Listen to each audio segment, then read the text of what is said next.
Okay, it's saying okay. Oh, I can hear now. All right, cool. Now, first of all, how you pronounce the first name? Nashon or Nashon? It's Nashon. Nashon. Okay. Well, man, nice to have you today, bro. We know you got a game. I think you said you had a basketball game. Yeah, I was walking there right now, but I was about to okay. stop. Well, we're gonna just fire it out at you, man. First of all, if you have any feedback you would like to give us first on the high fashion that we did, I think there you go. The high fashion arrangement that we did of yours a few weeks ago. You can give them some feedback, man. I know you checked it out and everything. We only had like a week and a half to prepare that, and then we recorded it, but we did get first place in that Battle of the Band. So kudos to our students for that. But I'll let you speak, man. You got the floor. Yeah. Listening to the high fashion arrangement, y'all guys did really well with what I saw that you guys had. That arrangement by any means was not like high school friendly. Like when I was first writing that song, I usually have like a vision of every instrument, you know, is able to like do what it has to do. So that's why I kind of write the way I write. My assistant band director when I was in high school always told me when I'm starting writing out, write like you have everything at your dispense. So that's kind of why some of my arrangements they're kind of written for like everything. So it's pretty good that you guys sold it how you did with what you got. And we appreciate you. Our student arranger here at our school, this is Little Rock Hall Steam Magnet High School. Our student arranger is the one I sent you a DM about. This is Emmanuel Vasquez. I think he's going to start off with his first question. So this is our senior flautist. He's had an audition with Texas Southern the other weekend. So he's going to fire his question off for you. I know with like arranging, like how I was like at the beginning, like any song, like for me, I just like lack the motivation to do it like at the beginning. But once I get it, once I like start going into like, I just finish it through the whole way through. That's for me too. Like it's kind of hard starting a song, but once you start it, like it kind of writes itself. One thing I used to do when I was in high school, I would always listen to like Southern and Jackson, and I'll pick a song that they play and try to like write it out just like they did it. And I think I saw on your page that you had an arrangement kind of like that. I think it was NC-17. I don't know, but I would do that like a lot. I would try to get it exactly how they played it in the software, so I could get familiar with it and see how voicing and how they do that on a collegiate level. And that's kind of how I got this sound and type of arranging style that I got now, because I kind of go by what I've learned and looked at and kind of made it my own. So yeah, that's great that you're doing that too. Any other questions? Let's see. Like when you first crabbed over there at Texas Southern, how was like your environment, or like how did you juggle between and managing schoolwork and actual band? Hey, young man, don't hold on. Move that horn like that. Move that horn. So somebody come out there, do a trip over it and break something, then you're gonna be mad. Say, what you said? Let's see, like how do you balance like schoolwork and actual band work when you first crabbed in there at Texas? Oh, when I first crabbed, I had crabbed at Alcorn State my freshman year, and I transferred at TSU my sophomore year. But crabbing in general, balancing it wasn't really hard, because you gotta take into account of how many hours you're taking. If you're taking like 15 hours or like 18, then yeah, I feel like that would be way harder. But I've been taking 12 and 13 and 14, so it's been kind of easy kind of managing it. So I'll usually like bust out my assignments for practice or during classes or other classes that I'm not that they probably cancel class. I like do my work extra early rather than late, because I'll be having band practice and stuff. Yeah.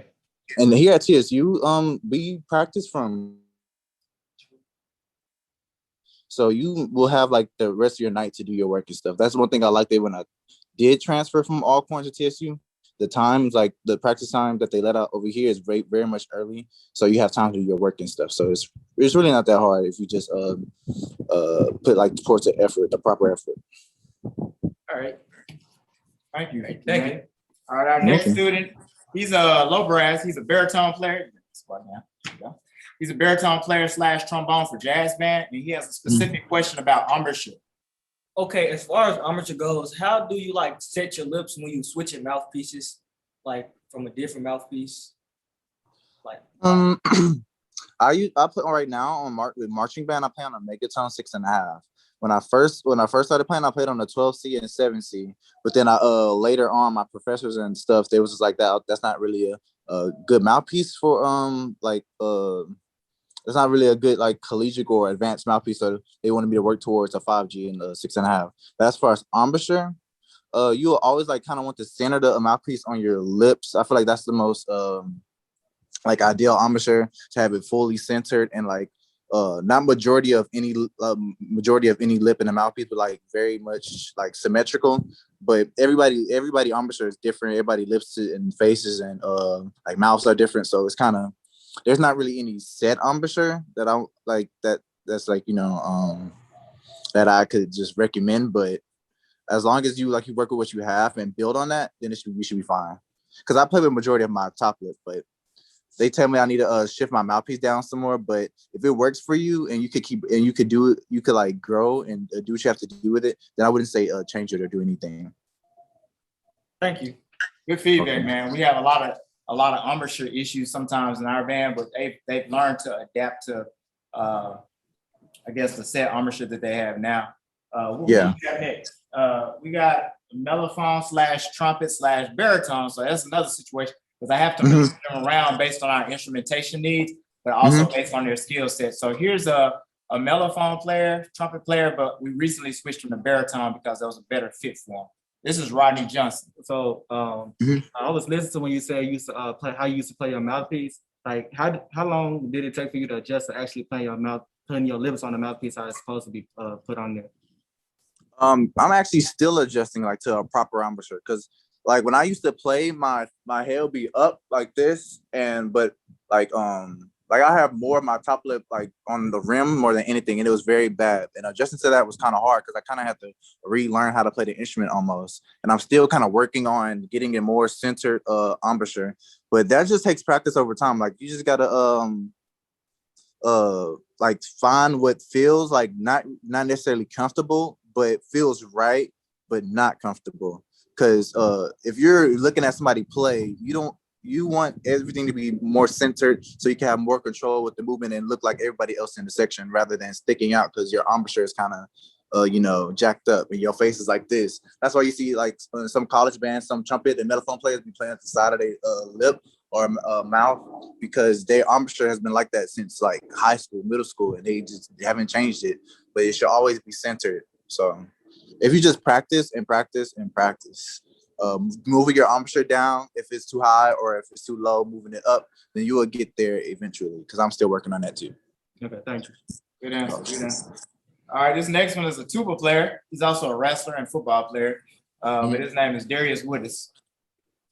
Okay, so my question is, what do you warm up on to prepare yourself for the high notes when you play the Black and Blues fanfare? Some warm-ups that I do to help play with high notes is long tones, lip slurs, your regular stuff. Some like an etude or something. But usually when I'm warming up, I like to do all my scales, major and minor. Sometimes I'll throw in like a little harmonics or melodic to like my warming up process before I play like anything like above piano or loud is like that DCI, that that one. It's a well-known DCI warm-up. I think Blue Devils do it, or Blue Coat somebody. But it's that warm-up. I tend to do that one a lot before I practice, and my scales and an etude. Okay. Thank you. Good stuff. Next question from the floor. Next question. All right, what could you give them as far as the college life, what to prepare for? Like, not necessarily what to prepare for, but when they get to college, once they're there, what are some of the expectations as a college student, not just as a musician, but just as a college student and as a young adult? As a college student, the one thing you're gonna hear everyone say, all your teachers, your band staff, is grades. You have to be passing in order to maintain good status in a marching band. You can be the best player, you can have the most talented, you could be the most talented in the band, you could be the greatest on the horn, but if your grades is not right, they will dismiss you from the band. They will like start taking your band privileges away. So you'll want to do good in your classes. That's the main number one thing. Because you could always practice, but your grades got to be right. Right. That's real talk. Is there anything else? I know you got to get ready and bounce out in a minute, but is there anything that you want to give them as far as feedback for them as musicians, or just anything that you want to close out on? It's on you. All I really want to say is just keep like doing what y'all are doing, because I could tell that you guys got a lot of great things going over there. This is like my first time doing even an interview like this, so I'm very much appreciative of your band director for letting me even do this, because I'm still learning myself a lot actually, and I'm glad for him taking an opportunity for letting y'all play one of my pieces. I hope that you guys could play a lot more in the future, because y'all sounded really good on High Fashion, and I think you guys got really great things going over there. Well, man, we're working All on. I could honestly say. Yeah, we're working on one other one. Can you hear me? I think it froze up. Said it again. It was a delay. Yeah. I was just about to say, just practice, and if you do plan on marching in the collegiate band, please just practice, because that's one thing that they expect the crabs to be like. Crabs come in and be ready to play, and so they don't have to worry about reconstructing the section.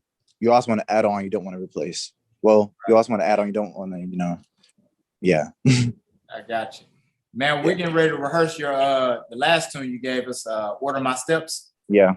Yeah, so we're getting ready to rehearse that. So I'll try to send clips to you periodically just to kind of show you the progress that they're making on that. But man, we wish much success to you, man. The last couple of years that you have, man. We appreciate you taking out your time. Y'all give them a round of applause. Thank you. Thank you for your time and all that, because this is kind of new to me. Man, we appreciate it, man. We'll be in touch, man, and you have a good one, man. Take care. All right, you too. Thank you. All right, no problem. All right, good deal.